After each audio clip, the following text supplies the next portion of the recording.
Di bagian yang ketiga dari seri khotbah My Dear Jesus, Yesus kekasihku, Yesus kesayanganku, saya ingin bagikan kepada saudara satu rahasia keberhasilan pelayanan Tuhan Yesus, yaitu disiplin. Jadi hari ini kita belajar tentang pentingnya disiplin dan disiplin seperti apa yang dipunyai oleh Tuhan Yesus. Kita baca dulu Matius 13 ayat yang ke-54 sampai ayat yang ke-56. Setibanya di tempat asalnya, Yesus mengajar orang-orang di situ di rumah ibadat mereka. Maka takjublah mereka dan berkata, dari mana diperolehnya hikmat itu dan kuasa untuk mengadakan mujizat-mujizat itu? Bukankah ia ini anak tukang kayu? Bukankah ibunya bernama Maria dan saudara-saudaranya Yakobus, Yusuf, Simon dan Yudas? Dan bukankah saudara-saudaranya perempuan semuanya ada bersama kita? Jadi dari mana diperolehnya semuanya itu? Nah, dalam pembacaan yang baru saja kita lakukan ini, saudara bisa melihat bahwa orang-orang di kota asalnya Yesus, yang ngerti Yesus sejak kecilnya seperti apa. Mereka ngerti bertumbuhnya Yesus seperti apa. Setelah sekian lama, terus Yesus kembali ke kota mereka, ngelihat Yesus lagi, kita mencatat mereka terheran-heran menyaksikan transformasi yang dialami oleh Tuhan Yesus. Kenapa? Karena waktu kecil kayaknya buat mereka biasa aja, nggak ada yang spesial, sama dibandingkan dengan anak-anak yang lain. Tapi kemudian setelah dewasa, pada waktu kembali ke kota asalnya itu kok tiba-tiba ini penuh dengan hikmat. Yesus yang sama tapi penuh dengan kuasa, penuh dengan otoritas ilahi yang luar biasa. Jadi ini transformasinya masif sekali dan membuat mereka terheran-heran. Padahal sampai dengan usia 30 tahun sebelum kemudian dia mulai booming. Seolah-olah gak ada bedanya sama yang lainnya.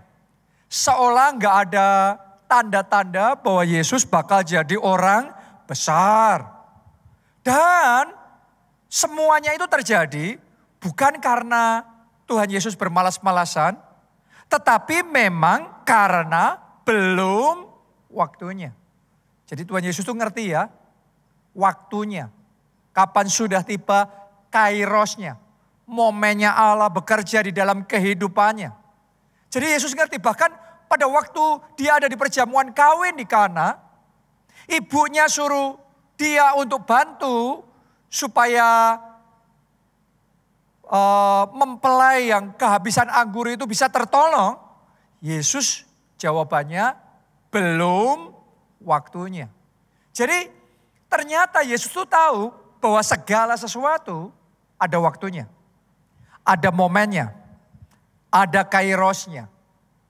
Saya berdoa untuk hidup saudara tahun ini. Momennya saudara.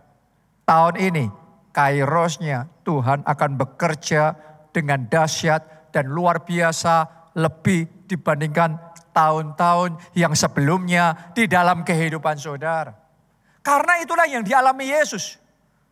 Begitu tiba momen kairosnya, tiba-tiba yang selama 30 tahun kayaknya biasa-biasa, dalam sekejap jadi luar biasa.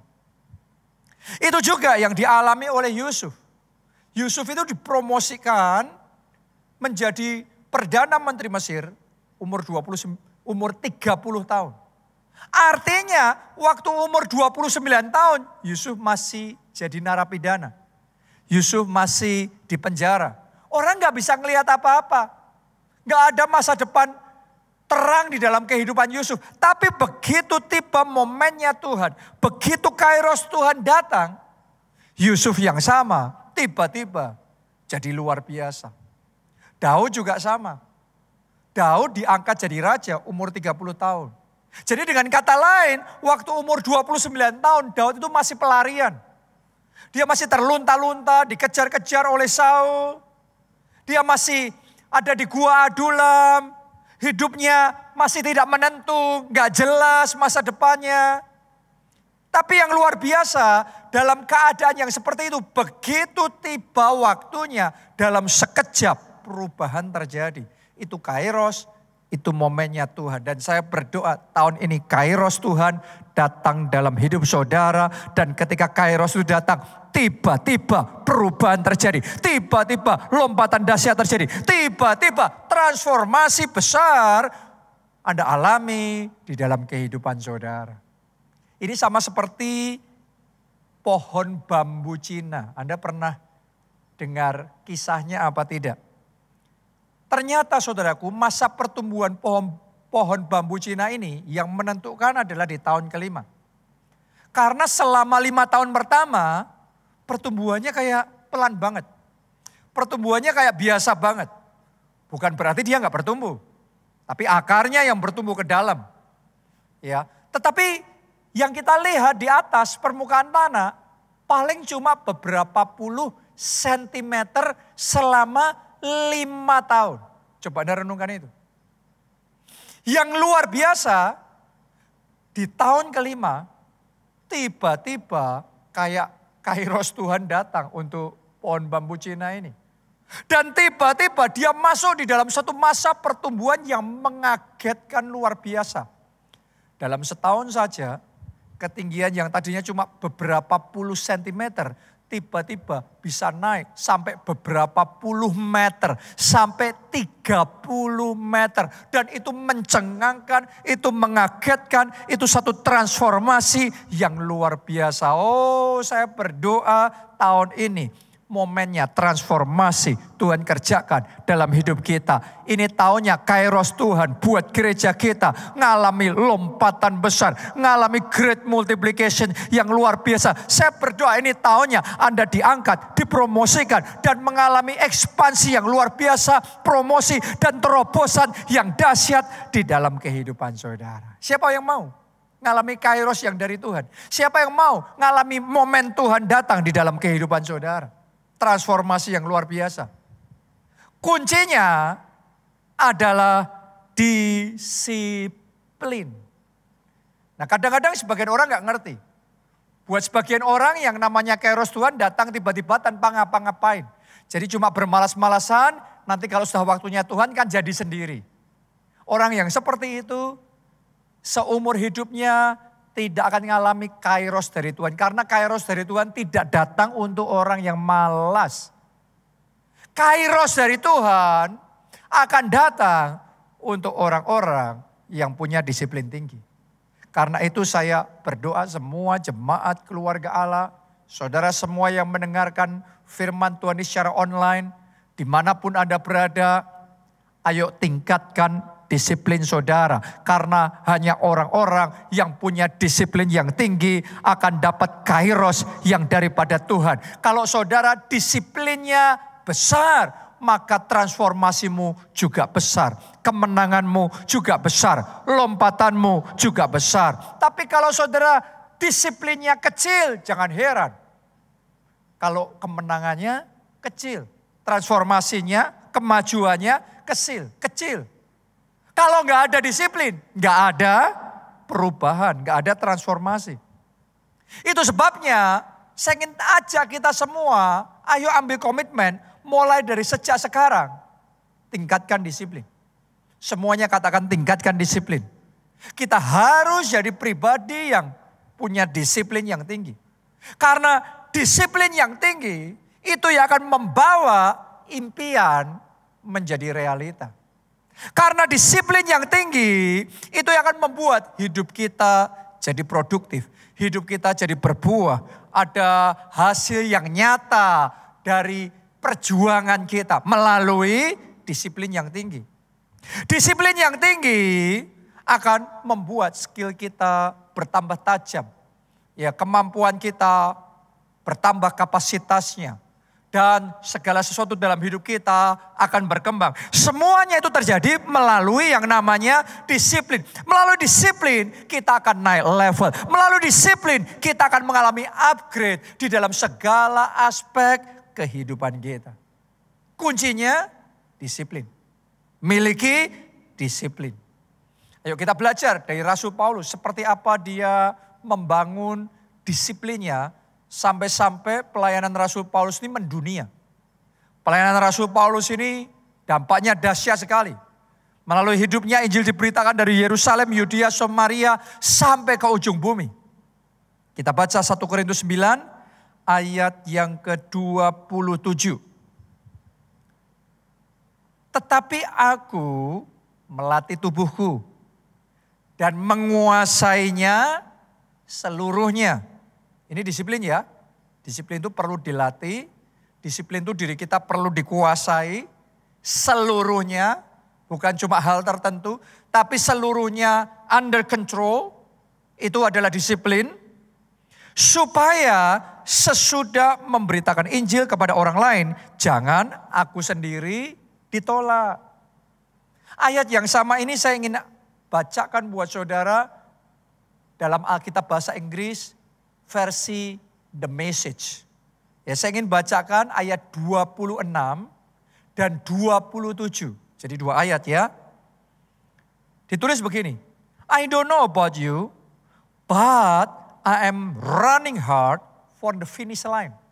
Aku gak tahu dengan kamu, tapi aku sendiri aku akan lari sampai ke garis finish.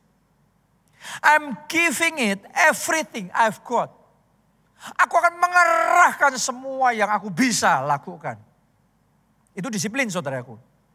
No lazy living for me. Paulus ngomong gak ada malas-malasan buat aku. Orang lain terserah. Aku gak tahu sama orang lain. Tapi buat aku gak ada malas-malasan. I'm staying alert. Aku akan terus waspada. Ini orang disiplin saudaraku ya. Terus waspada. And in top condition. Jadi Paulus tuh mendisiplin dirinya selalu ada di top condition, top performa. Kalau dia melayani, kalau dia khotbah, kalau dia mimpin sharing, kalau dia mendoakan, dia nggak mau separuh-separuh. Dia selalu in top condition. Dia selalu di puncak performa. Dia memberitakan Injil dimanapun, sama siapapun, berapapun jumlahnya. Dia selalu give the best. Dia selalu di top performa. Itu butuh disiplin loh. Ada orang grafiknya naik turun. Tapi Paulus ini konsisten. Top performa terus. Terus di puncak terus. Yang terbaik terus. Lanjutin lagi. I'm not going to get caught napping. Aku gak akan ketahuan ketangkap basah. Terus ketiduran gitu. Telling everyone else all about it. And then missing out myself. Aku memberitakan Injil kepada banyak orang tapi aku sendiri ditolak, melewatkan. Ini semua butuh yang namanya disiplin. Dan dengan disiplin yang seperti itu, buah-buah pelayanannya dahsyat sekali. Rasul Paulus inilah yang menulis 2/3 kitab di Perjanjian Baru. Melalui kehidupannya seluruh benua Eropa itu di take over. Dan kemuliaan Tuhan dinyatakan. Kerajaan Allah ditegakkan di bumi seperti surga. Kerajaan Allah diperluas sampai ke ujung bumi. Melalui disiplin. Ternyata Rasul Paulus yang dikenal dengan Rasul Anugerah. The Apostle of Grace. Adalah seorang pribadi yang punya disiplin tinggi. Di zaman sekarang ini orang yang dengar khotbah anugerah berpikir kita bisa malas-malasan dan tiba-tibanya semuanya terjadi sendiri, semuanya kita dapat dengan sendirinya. Tapi ternyata Rasul Paulus yang adalah rasulnya anugerah, dia mengalami anugerah sampai di level itu. Salah satu rahasia dalam hidupnya karena dia punya disiplin yang tinggi. Hari ini saya tantang semua jemaat keluarga Allah punya disiplin yang tinggi. Semua ketua kelompok sel punya disiplin yang tinggi. Semua pelayan Tuhan, semua leaders, semua staf gembala keluarga Allah punya disiplin yang tinggi. Saya percaya akan ada terobosan besar, kemajuan dahsyat, dan revival yang luar biasa melanda seluruh kota kita sampai Indonesia penuh kemuliaan Tuhan, bahkan sampai bangsa-bangsa. Ayo disiplin. Ayo disiplin. Sekali lagi ayo disiplin. Nah, kali ini saya mau ajak saudara untuk mempelajari lebih jauh. Karena bulan ini kita bicara dan belajar tentang Tuhan Yesus sendiri ya. Jadi saya mau ajak kita melihat rekam jejak disiplinnya Tuhan Yesus. Seperti apa level disiplin yang dimiliki oleh Tuhan Yesus. Yang pertama, disiplin firman. Tuhan Yesus itu punya disiplin yang kuat sekali di dalam firman. Mari kita baca Lukas 2 ayatnya yang ke-42. Dan kemudian 46 dan 47. Ketika Yesus telah berumur 12 tahun. Perhatikan ini. 12 tahun ya, berarti sejak kecil nih. Pergilah mereka ke Yerusalem, ini sekeluarga, seperti yang lazim pada hari raya itu. Sekarang lompat ayat 46 dan 47. Sesudah 3 hari mereka menemukan dia dalam bait Allah. Ia sedang duduk di tengah-tengah alim ulama sambil mendengarkan mereka. Jadi mendengarkan nih, belajar nih. Ternyata bukan cuma belajar. Yang kedua, dan mengajukan apa? Pertanyaan-pertanyaan kepada mereka. Jadi dia itu bukan cuma sambil lalu. Dia belajar, terus dia mengajukan pertanyaan-pertanyaan. Untuk memastikan yang dia pelajarin benar. Ya, untuk memastikan dia ngerti sampai ke akar-akarnya. Jadi ada kehausan belajar yang sangat besar yang dimiliki oleh Tuhan Yesus untuk belajar firman Tuhan. Disiplinnya untuk belajar firman Tuhan ternyata sudah sejak dari kecil. Dia punya ketertarikan besar di dalam firman Tuhan. Ayat 47. Dan semua orang yang mendengar dia sangat heran akan kecerdasannya dan segala jawab yang diberikannya. Hebat sekali saudaraku. Jadi bukan cuma mendengar, bukan cuma mengajukan pertanyaan, tapi dia juga memberikan jawaban-jawaban. Jadi ada timbal balik. Dan ketika dia memberikan jawaban-jawaban, orang tuh bisa ngerasain ini jawabannya bukan asal jawab. Ini jawabannya bukan jawaban kosong, jawaban yang mentah. Tapi jawabannya ini tajam. Jawabannya ini berbobot. Jawabannya ini penuh dengan hikmat. Sampai orang-orang yang di sana terkagum-kagum sama anak kecil umur 12 tahun. Oke, zaman sekarang SMP kelas 1. Jadi ternyata ini kunci dari rahasia keberhasilan pelayanan Tuhan Yesus. Disiplin dalam firman Tuhan. Itu sebabnya jangan heran karena sudah sejak kecil ya. Dan terus disiplin firman. Makin hari dia makin belajar firman. Makin lama dia punya clarity yang semakin jelas. Dia punya kejelasan yang semakin gamblang. Sesuatu itu saudaraku ya, sama-sama kita mempelajari. Tapi kalau kita mempelajari lagi, dan lebih lagi, dan lebih lagi, maka kejelasannya akan tambah tajam. Tadinya masih samar-samar, tadinya masih ngeraba-ngeraba, tadinya cuma ngerti gambaran besarnya. Tapi sekarang kita ngerti dengan details. Kita ngerti angle-angle-nya, kita ngerti seluk-beluknya. Ketajamannya luar biasa. Kenapa?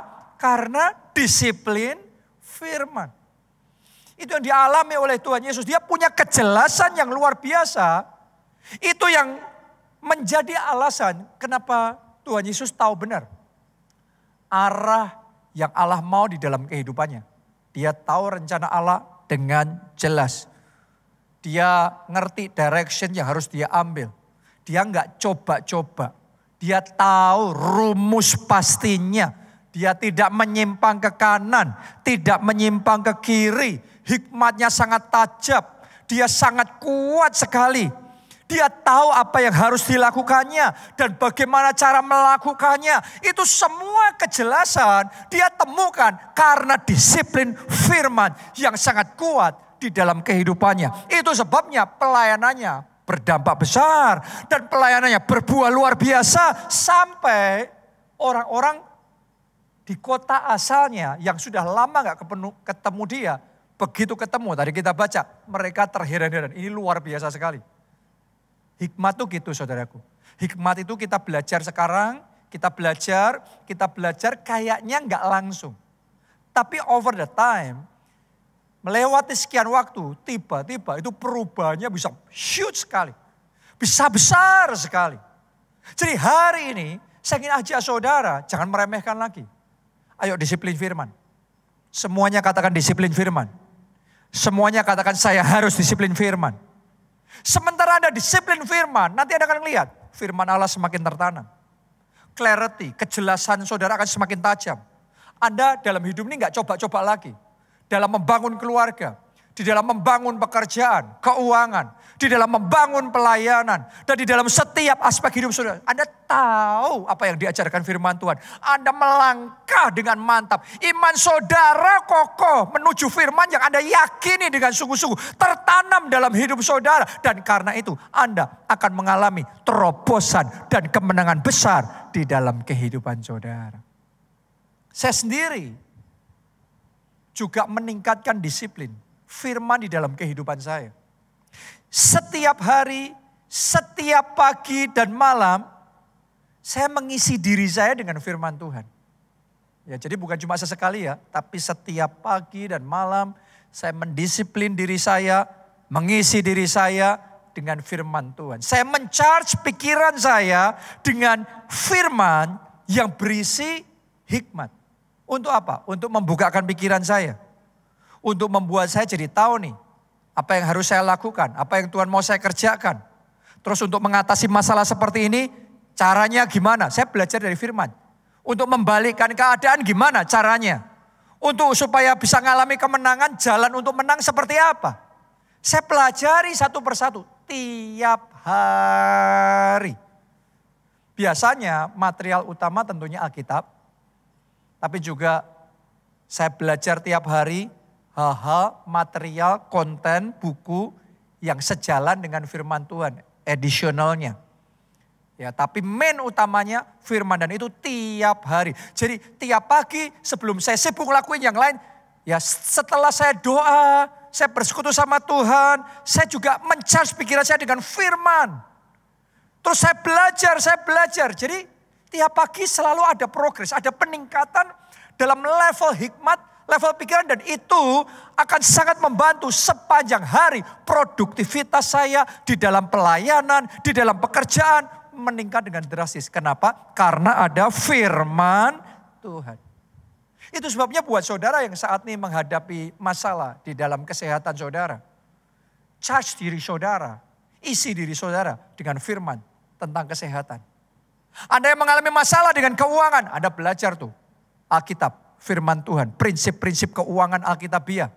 Anda isi diri saudara dengan firman, Anda praktekkan dengan sungguh-sungguh dalam kehidupan saudara.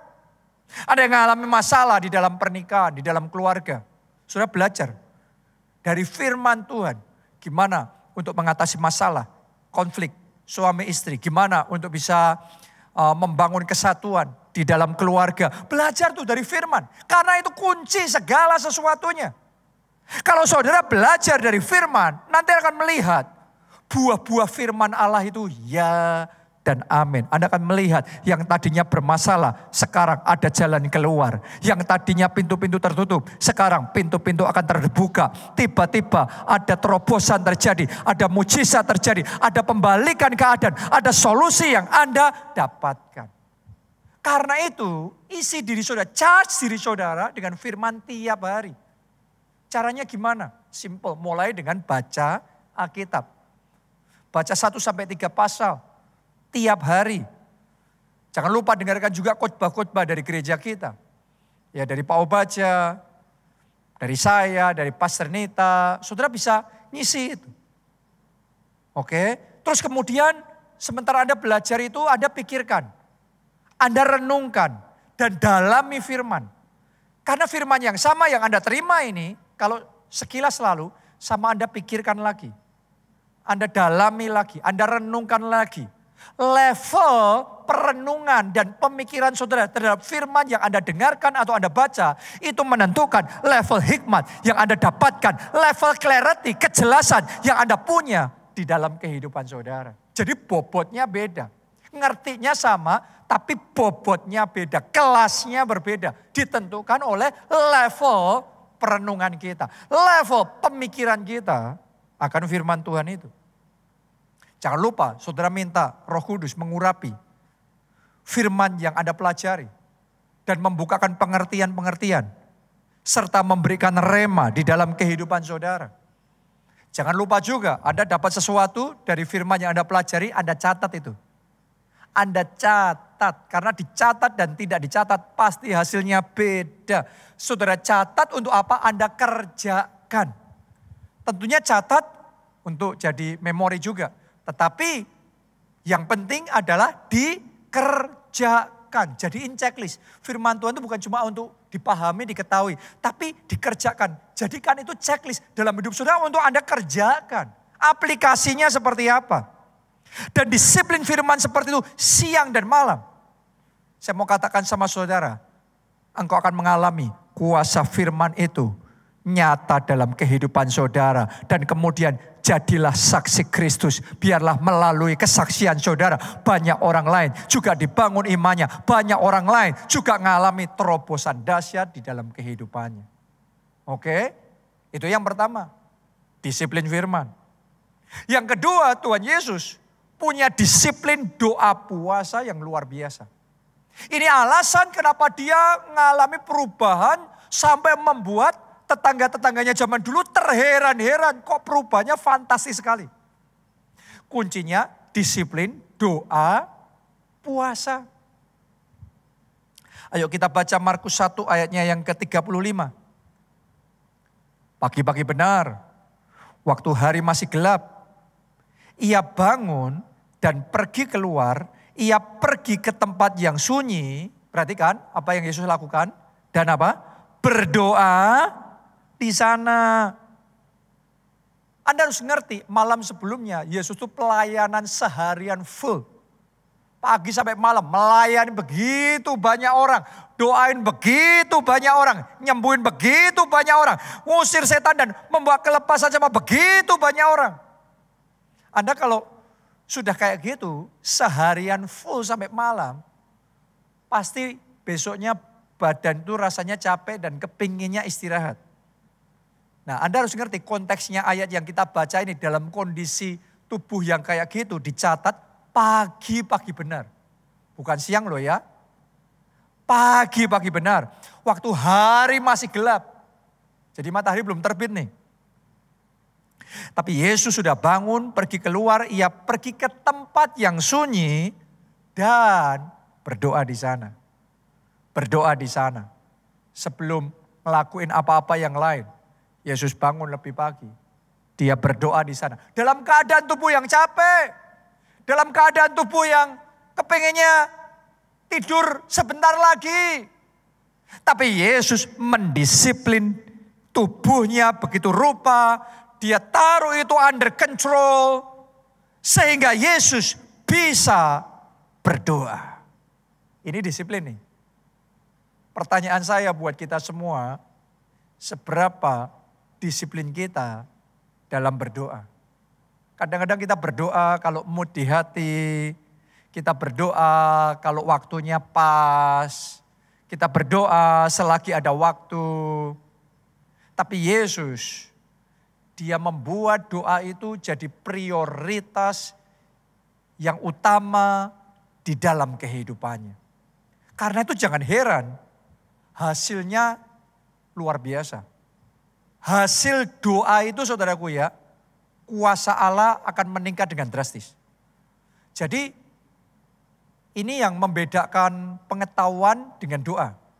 Saudara boleh belajar firman, ngerti di dalam benak saudara, tetapi hanya melalui berdoa dan berdoa dan berdoa, maka kuasa di dalam firman yang Anda sudah tangkap itu akan dilipat gandakan dengan dahsyat. Jadi kuasanya akan dipertebal. Ini yang didapatkan oleh Yesus. Kuasa Allah dalam hidupnya semakin besar.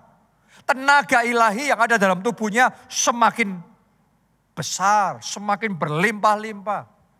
Sampai kalau Anda masih ingat kisah perempuan yang pendarahan 12 tahun itu, berkata dalam hatinya, asalku jamah saja jubahnya, aku pasti sembuh.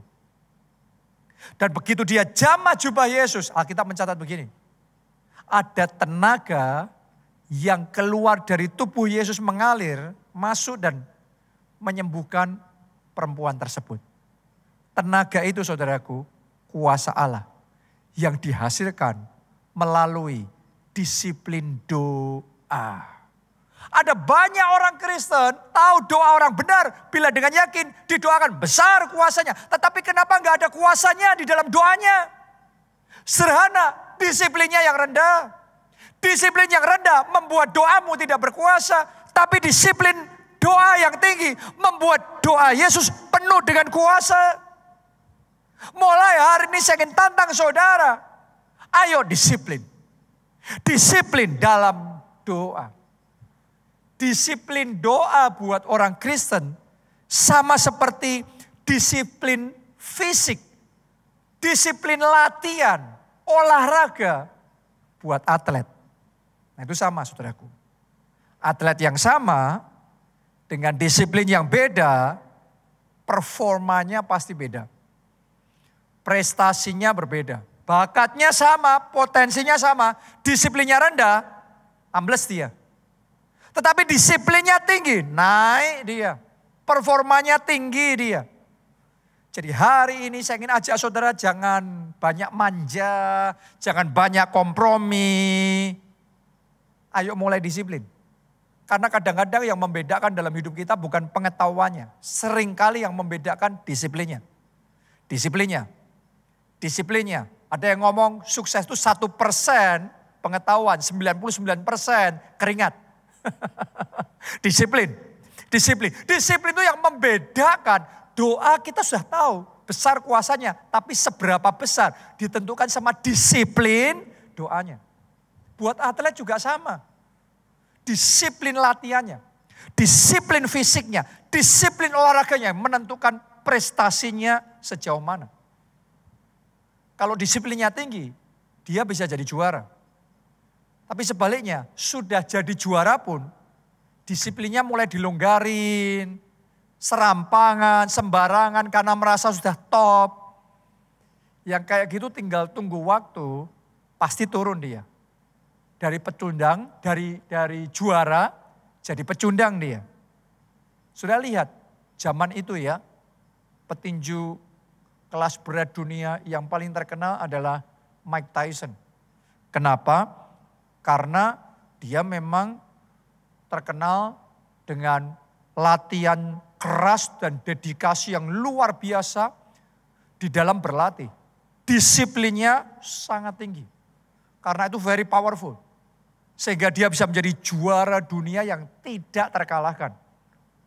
Tapi setelah jadi juara dunia, sayangnya disiplinnya mulai longgar. Dia nggak fokus lagi sama latihan. Dia merasa nggak latihan pun tetap menang kok. Karena itu hasil dari disiplin yang lalu. Ya tapi dia nggak sadar, nggak disiplinnya sekarang, nuainya nanti. Jadi dia mulai nggak fokus sama latihan. Dia mulai mengabaikan rutinitas latihannya. Dia lebih fokus ke kenikmatan pribadinya, kesenangan sesaatnya, narkoba, alkohol, akhirnya terlibat kasus pemerkosaan, kekerasan di luar ring. Dan akhirnya apa yang terjadi? Dari seorang juara, akhirnya Mike Tyson ngalami kalah lagi. Orang kaget waktu kok bisa seorang Mike Tyson kalah lagi. Jadi Mike Tyson yang sama, talenta yang sama, pribadi yang sama, tapi disiplin yang beda, powernya beda, performanya beda, prestasinya berbeda. Akhirnya kalah dia, akhirnya pensiun. Beda sama Rasul Paulus. Rasul Paulus tadi kita baca ya, dia melatih dirinya, dia jaga selalu top performa. Jadi bukan cuma di awal top performa. Bukan cuma di tengah top performa. Tetapi dari awal sampai akhir always selalu top performa. Saya berdoa di dalam pelayanan saudara sama Tuhan, dalam pekerjaan saudara, dalam apapun yang saudara lakukan, selalu top performa. Karena Anda mau disiplin di dalam kehidupan saudara. Oke, hanya atlet-atlet yang punya disiplin yang tinggi bisa jadi juara dunia dan bahkan bertahun-tahun konsisten terus jadi juara. Kuncinya apa? Disiplin. Nah, seperti itu buat kita orang Kristen yang menentukan adalah disiplin doa dan puasa. Jadi saya sudah bahas tentang doa ya, tapi saya tambahkan sama saudara doa dan puasa. Miliki disiplin doa, miliki juga disiplin puasa. Saya tantang jemaat keluarga Allah, pelayan Tuhan dan leaders di gereja ini, ayo tingkatkan disiplin doa puasa kita. Karena hanya melalui disiplin doa puasa, kita akan melihat kuasa Allah dinyatakan dengan dahsyat. Dan bukan hanya untuk sesaat, tetapi terus menerus sepanjang masa. Revival yang akan Tuhan kerjakan akan tambah dahsyat, lebih dahsyat, dan semakin luar biasa. Kuncinya disiplin doa puasa. Saya melihat ini contoh yang luar biasa dalam hal ini adalah Pastor I.E. Adeboye. Salah satu alasan kenapa sampai hari ini, di mana usianya sudah 81 tahun, tapi Pastor Adeboye masih juara dunia. Masih jadi pendeta gereja terbesar di dunia. Dan tidak ada tanda-tanda slowing down. Sebaliknya makin hari pelayanannya makin berdampak. Makin hari pertumbuhannya makin luar biasa. Impact-nya makin powerful. Sampai ke bangsa-bangsa. Sederhana karena disiplin doa puasanya. Dia boleh dikatakan tiap hari memang hidupnya dalam doa dan puasa, pujian dan penyembahan, firman Tuhan. Tahukah saudara, tiap hari sampai dari muda ya, sampai sekarang, dia masih doa keliling tiap hari 7 kilometer. Coba Anda renungkan itu, tiap hari itu. Setiap tahun dia masih doa puasa 40 hari, 40 malam. Anda nggak salah dengar loh. Jadi dia doa puasa itu bukan cuma 40 hari. Kakek tua ini saudaraku doa puasa 40 hari, 40 malam. Sama sekali nggak makan loh. Coba Anda renungkan. Bukan waktu masih muda saja. Tapi sampai hari ini umur 81 tahun. Tidak heran dia tetap jadi juara dunia. Sampai sekarang. Kenapa? Kuncinya disiplin. Disiplin. Disiplin. Saya tantang saudara semua. Ayo lipat gandakan disiplin saudara. Lipat gandakan disiplin firman. Lipat gandakan disiplin doa. Lipat gandakan disiplin puasa. Ini yang menentukan seberapa manifestasi kuasa Allah yang dinyatakan dan tetap terus dinyatakan dalam hidup saudara. Kalau dulu karena Anda disiplin doa puasa, kuasa Tuhan bekerja luar biasa, setelah itu Anda longgar. Tinggal tunggu waktu. Oke, akan turun lagi. Karena itu jaga disiplin saudara. Always on top performa. Mari kita lihat disiplin puasanya Tuhan Yesus. Lukas 4 ayat 1-2. Yesus yang penuh dengan Roh Kudus kembali dari sungai Yordan, lalu dibawa oleh Roh Kudus ke padang gurun. Di situ ia tinggal 40 hari lamanya dan dicobai iblis. Selama di situ ia tidak makan apa-apa dan sesudah waktu itu ia lapar. Tuhan Yesus doa selama 40 hari, 40 makan malam tidak makan apa-apa. Ternyata disiplin doa puasa ini asalnya dari Tuhan Yesus. Dia tidak kompromi.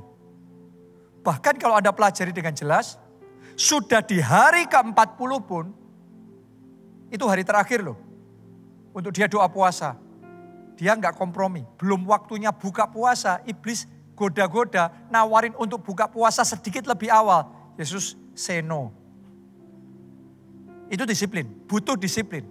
Karena orang yang nggak punya disiplin di level yang tinggi, selalu akan ngomong sama diri sendiri, nggak apa-apa, ini nggak apa-apa, cuma tambah sedikit. Ini kan cuma, 1-2 menit, ini itu, nggak apa-apa. Tapi yang sedikit kayak gitu, lama-lama jadi bukit. Kompromi sedikit, akhirnya kompromi bukit. Saya mau ngomong sama saudara, ayo disiplin doa puasa. Karena puasa akan memperbesar kapasitas manusia roh saudara. Puasa akan melipat gandakan size urapan Allah di dalam kehidupan saudara. Puasa akan mengupgrade skala mujizat-mujizat yang Tuhan mau nyatakan di dalam kehidupan saudara. Jemaat keluarga Allah, saya tantang, ayo bangkit doa puasa. Saya mau ajak saudara ya, hari ini kan tanggal 21 April. Kita akan mulai doa puasa besok Senin tanggal 22 April selama 40 hari ke depan sampai tanggal 1 Juni. Semuanya ikut. Para pelayan Tuhan ikut. Ketua kelompok sel KKS, ayo puasa. Staf gembala, leaders, ayo doa puasa. Semua jemaat bersama-sama bangkit doa puasa. Saya percaya ini satu kunci yang sangat penting yang harus kita kerjakan. Kalau kita mau tahun ini ngalami great multiplication, ngalami pelipat gandaan dahsyat di dalam kehidupan kita. Ayo disiplin doa puasa. Siapa yang mau? Angkat tangan saudara, siapa yang mau? Angkat 2 tangan saudara. Mari bangkit berdiri, nyanyikan lagu ini. Bangkitkan aku, bangkitkan aku, jadikan aku hamba-Mu yang setia. Bangkitkan aku, bangkitkan aku, jadikan aku hamba-Mu yang semuanya angkat 2 tangan, katakan bersama-sama. Bangkitkan aku. Dengan mantap, dengan kuat. Bangkitkan aku ya Tuhan. Jadikan aku hamba-Mu yang setia. Bangkitkan aku, bangkitkan aku, Jadikan aku hamba-Mu yang berkenan. Di bagian awal khotbah ini, tadi kita sudah belajar bagaimana tetangga-tetangga Yesus, orang-orang dari kota asal Yesus yang sudah sekian lama gak ketemu, terus kemudian ketemu sama Yesus, mereka terheran-heran. Kenapa? Karena ada perbedaan yang besar sekali, transformasi yang luar biasa sekali. Saya berdoa, itu akan Anda alami di dalam kehidupan saudara. Akan ada perbedaan yang besar, akan ada transformasi yang besar, akan ada great multiplication, pelipat gandaan yang dahsyat yang Tuhan kerjakan dalam hidup saudara. Sehingga ketika orang melihat, orang terheran-heran. Dan orang berkata, wah ini luar biasa, ini Tuhan bekerja secara dahsyat di dalam kehidupanmu. Saya berdoa itu Anda alami dalam hidup saudara. Tapi untuk saudara bisa ngalami itu, saudara harus tahu. Nomor 1, Anda harus jalannya sama Yesus. Bukan jalan sendiri. Bukan berjuang sendiri. Kita butuh Yesus di dalam hidup kita. Karena itu saya mau beri kesempatan buat Anda yang belum pernah undang Yesus sebagai Tuhan dan Juru Selamat. Ayo buka hati. Minta dia jadi. Jalanlah sama Yesus. Maka engkau akan terima pengampunan dosa. Engkau juga akan terima hidup kekal. Jaminan masuk, pasti bisa masuk di dalam kerajaan surga. Anda yang mau itu, kita angkat dua tangan kita. Ikuti doa ini. Katakan, Tuhan Yesus, masuklah dalam hatiku. Jadilah Tuhan dan Juru Selamatku. Ampuni dosa-dosaku. Selamatkan aku ya Tuhan. Mulai sekarang, hidupku milik Tuhan Yesus. Aku ikut Yesus, melayani Yesus. Melalui hidupku, nama Yesus dipermuliakan. Terima kasih Tuhan. Aku percaya, aku sudah diselamatkan. Amin. Yang kedua, sekarang di sini, siapa yang mau meresponi firman Tuhan untuk meningkatkan level disiplin saudara? Bukan naik turun, tapi disiplin yang konsisten. Karena disiplin itu kunci great multiplication terjadi. Anda yang mau untuk meningkatkan disiplin, Anda yang mau disiplin firman, dan lebih lagi disiplin doa puasa. Ikut doa puasa 40 hari. Ayo angkat dua tangan saudara, tinggi-tinggi. Katakan, Tuhan Yesus, aku komit disiplin firman, disiplin doa, disiplin puasa. Ayo semuanya berdoa. Oh, aku mau Tuhan ikut dalam doa puasa 40 hari. Ajari aku, mampukan aku, kuatkan aku, pasti bisa. Bersama Yesus bisa. Bersama Yesus pasti bisa. Bisa. Bisa. Doa puasa 40 hari bisa. Ayo disiplin saudara. Ayo disiplin. Jangan manja. Jangan lembek. Ayo disiplin. Disiplin. Disiplin. Disiplin firman. Disiplin doa. Disiplin puasa. Ora la pasyara takapasyara la pakasyara la. Kami mau Tuhan. Kami mau disiplin doa. Puasa. Kami mau Tuhan. Ora la pasyara la pakasyara la. Oh. Karena itu kami berdoa Tuhan. Lipat gandakan urapan-Mu atas kami. Sementara kami belajar disiplin lebih lagi. Kami minta Tuhan, lipat gandakan kuasa-Mu. Lipat gandakan urapan-Mu atas kami. Lipat gandakan mujizat-mujizat. Keajaiban-keajaiban. Lipat gandakan. Haleluya. Bangkitkan aku, bangkitkan aku, jadikan aku hamba-Mu yang setia. Kami mau setia, aku mau setia. Aku, bangkitkan aku, jadikan aku hamba-Mu Yang berkenan. Semuanya, angkat dua tangan tinggi-tinggi. Katakan bangkit. Bangkitkan aku, bangkitkan aku, jadikan aku hamba-Mu yang setia.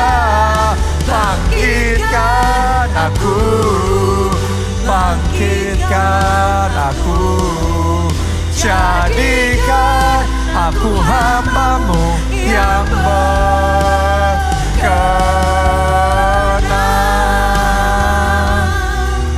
Jadikan aku hamba-Mu yang berkenan.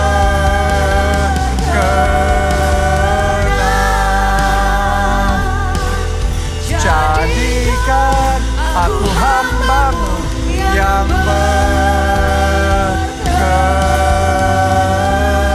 berkenan. Haleluya. Terima kasih Tuhan. Mari angkat dua tangan saudara dan aminkan berkat Tuhan ini. Diberkati saudara oleh Tuhan. Diberkati keluargamu oleh Tuhan. Diberkati studi dan pekerjaanmu oleh Tuhan. Diberkati kesehatan dan masa depanmu oleh Tuhan. Dan diberkati pertumbuhan rohani serta pelayananmu oleh Tuhan. Kiranya hidupmu jadi berkat dan kesaksianmu membawa banyak orang diselamatkan. Dalam anugerah Allah Bapa, cinta kasih Yesus Kristus, dan persekutuan dengan Roh Kudus sekarang sampai selama-lamanya. Mari bersama-sama kita katakan amin. Salam keluarga Allah, Tuhan Yesus memberkati.